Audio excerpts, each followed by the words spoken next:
two, what do you call it? The two jalapenos. And you know what? They can be yellow or green. It doesn't have to be just green. Sometimes you want that. You put these, you just cut these in half, like that.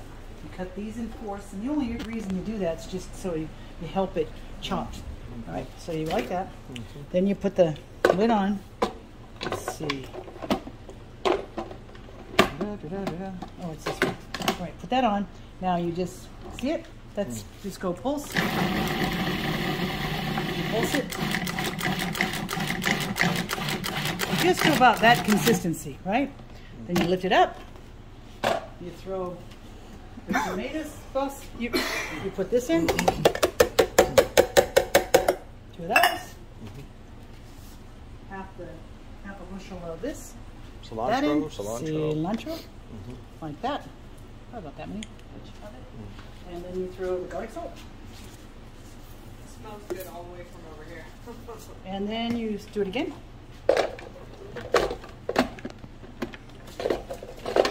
can get the lid on. Pulse it again.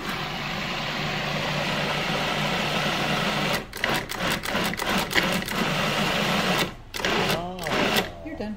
That's it? Yep. Oh, wow. If you want to make it hot, you maybe throw a habanero in there or something. Oh, yeah. Some crazy. Yeah. But that's good. Peppers if you want to make it hotter. That's perfect. Oh, that's beautiful. And you come over here. You get a little... If it's too hot, like, because you had a pretty big, those are two nice size jalapenos. So I might put one more. Is it too hot, Al? No, it's good.